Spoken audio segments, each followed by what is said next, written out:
বৃষ্টির দিনে খিচুড়ি খেতে কে না পছন্দ করে, আর তারপর যদি হয় বাঙালি, তাহলে তো কোনো কথাই নেই। বাঙালি মানেই ভাই শুধু ভালো মন্দ খাও দাও আর আনন্দ ফুর্তি করে বাঁচো।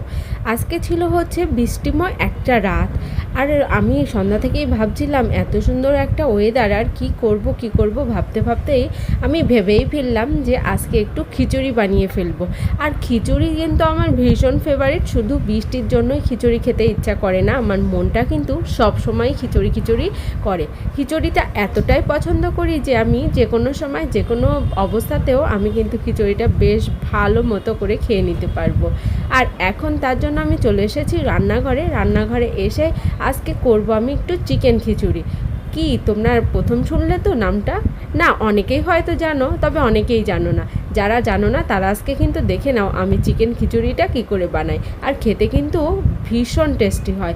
আমি প্রথমে তো ফোড়নে দিয়েছিলাম দারচিনি আর তেজপাতা আর একটুখানি জিরে, আর তারপর কিছুটা পেঁয়াজ কুচিয়ে রেখেছিলাম, পেঁয়াজগুলোকে বেশ ভালো করে ভেজে নিলাম। ভাজার পরে আদা আর রসুনটা পেস্ট করে নিয়েছিলাম, সেই পেস্টটা দিয়েও এবার ভালো করে কিন্তু আমি একটু ভেজে নিয়েছি। আর তারপরে এখন দিয়ে দিলাম হচ্ছে জিরে গুঁড়ো। জিরেটা আজকে আর আমি ব্লেন্ড করিনি, মানে বাটাবাটির ঝামেলা ছাড়াই করলাম। আর গুঁড়োটা আমার ঘরে ছিল, তাই জন্য গুঁড়োটা ব্যবহার করলাম। আর সাথে দিয়ে দিলাম একটু শুকনো লঙ্কার গুঁড়ো, যেহেতু যদিও এটাই কোনো ঝাল নেই, কোনো রকমের ঝাল হবে না, জাস্ট একটুখানি কালারের জন্যই আমি ইউজ করেছি এটা। আর দিলাম পরিমাণ মতো। এবার তো ভালো মতো কষানোর পালা, একটুখানি কষিয়ে নেব, যেটা আমি সবসময়ই তোমাদেরকে বলি। হলুদটা মনে হচ্ছিলো একটু কম হয়ে গেছে, তার জন্য আমি বেশি করে দিয়ে দিলাম। আর এখানে দিয়ে দিয়েছিলাম আমি হচ্ছে আদার গুঁড়ো, আর এটা কিন্তু অনলাইন থেকে আনা হয়েছে আদার গুঁড়ো। এই প্রথম আমি জানলাম যে আদারও গুঁড়ো পাওয়া যায়। অন্যান্য জিনিসের তো পেস্ট গুঁড়ো পাওয়া যায়, কিন্তু আদারও যে গুঁড়ো পাওয়া যায় এটা আমি প্রথমেই জানলাম। তো চলো এবার হচ্ছে একটু জলটা দিয়ে ভালো করে কষিয়ে নেই। তারপর চাল আর ডালগুলো কিন্তু আমি ধুয়ে রেখেছি। আর চাল ডালগুলো প্রায় 20 থেকে 25 মিনিট আগে আমি ধুয়ে জলটা ঝরতে রেখেছি। জলটা ঝরে গেলে কিন্তু সেক্ষেত্রে ঝুরঝুরে ভাবটা একটু বেশি ভালো হবে খিচুড়ির, আর চাল ডালগুলো কিন্তু তাড়াতাড়ি সেদ্ধ হয়ে যাবে। এবার আমি গরম মশলাটা দিয়ে দিলাম। আজকে সব কিছু প্যাকেটের মশলা ইউজ করেছি আমি খিচুড়িতে। আর এখানে হচ্ছে চিকেনটাও দিয়ে দিলাম। একটুখানি চিকেন ছিল, আর এরকম একটা ওয়েদারে ভাবলাম যদি চিকেন খিচুড়ি করা যায় তাহলে ব্যাপারটা কিন্তু মন্দ হবে না। আমি কিন্তু প্রায়ই এরকম করে থাকি, ঘরে যদি একটুখানি চিকেন থাকে বা কোনো কিছু রান্না করতে ভালো লাগছে না, তাহলে কিন্তু আমি এরকমটা করেই থাকি। এরকম করে খিচুড়ি খেতে আমার ভীষণই ভালো লাগে। তো আর আলাদা করে যদি চিকেন আর খিচুড়ি খাওয়া যায়, চিকেন কষা আর খিচুড়ি, তবে তো কোনো কথাই নেই। এখানে আমি প্রেশার কুকারে আজকে খিচুড়িটা করব, তার জন্য প্রেশার কুকারে যতটা জল লাগবে মানে খিচুড়ির জন্য ততটা জলটা কিন্তু আমি দিয়ে দিয়েছি। একটু গরম করব, উষ্ণ গরম। আর তারপর হচ্ছে এই যে চাল ডালটা যে বললাম না যে দিয়ে রেখেছিলাম, জলটা ঝরতে দিয়েছিলাম, তো দেখতেই পাচ্ছ চাল আর ডালের পরিমাণটা কিন্তু আমি একদম সমান রেখেছি।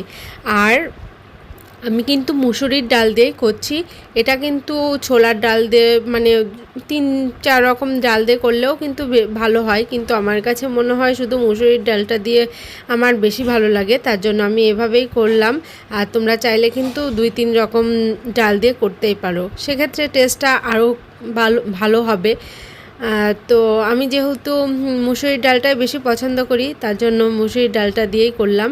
আর এরপরে হচ্ছে একটুখানি আলু রেখেছি, আর তোমরা তো জানোই যে আমি আলু খেতে একটু বেশি পছন্দ করি, যার জন্য আলু কিন্তু আমি ঘটের কাঁঠালি কলা যাকে বলে না, তো আলুটা হচ্ছে আমার সেরকম সবেতেই আমি দিতে পছন্দ করি। তো দেখো জলটা কিন্তু অনেকটাই গরম হয়ে গেছে। এবার চালটাও ভাজা হয়ে গেছিলো চিকেনের সঙ্গে। এবার আমি কড়াই থেকে প্রেশার কুকারে চালটা আর হচ্ছে ওই চাল ভাজাটা আর কি দিয়ে দিলাম, দিয়ে ভালো করে মুখ বন্ধ করে দিয়েছি। এবার শুধু সিটি দেওয়ার পালা। আর তার সাথে আয়ুরের জন্য একটুখানি মাছ ভাজা করব ভাবলাম। তো চিকেন খিচুড়ি আর মাছ ভাজা, ব্যাপারটা বেশ জমে গেল না? আমার কাছে তো জমেই গেল। তো যাই হোক, 2টো সিটি অলরেডি পড়ে গেছে। আর এখন আমি কড়াইতে তেলটাও বসিয়ে দিয়েছি, তেলটা দিয়ে মাছটা ভেজে নিয়েছি। আর এখানে দেখো আমরা কিন্তু থালাগুলো একদম রেডি করে রেখেছি, আর বিশেষ করে তোমাদের সঙ্গে তো অবশ্যই শেয়ার করব কেমন হলো। আর হ্যাঁ, আগেই বলে রাখি, আজকে কিন্তু আমি একটু নরম নরম মানে পাতলা করে খিচুড়ি করার চেষ্টা করেছিলাম, তো খুব পাতলা না আবার ঝুরঝুরেও না। তো চলো কেমন করেছি সেটাই তোমাদের সঙ্গে দেখাবো।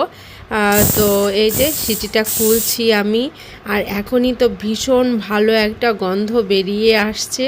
সেটা দেখে তো মানে সেটা নাকে যাওয়ার সাথে সাথে তো আমার ভীষণই জিভে জল চলে এসেছিলো।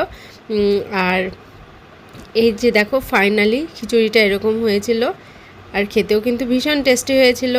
আর গরম গরম এরকম খিচুড়ি খেতে কিন্তু সত্যি ভীষণই ভালো লাগে।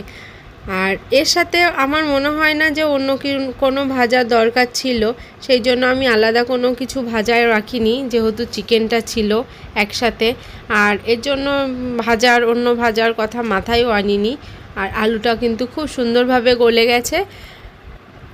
আর আয়ুরের জন্য একটা মাছ ভাজা করেছিলাম, সেটা তো তোমাদেরকে বললামই। তো চলো আজকের বৃষ্টির দিনের খিচুড়ি, চিকেন খিচুড়ি তোমাদের কেমন লাগলো অবশ্যই কিন্তু কমেন্ট করে জানিও। যারা এভাবে খেতে চাও একদিন ট্রাই করতে পারো, দেখবে ভীষণ ভালো লাগবে।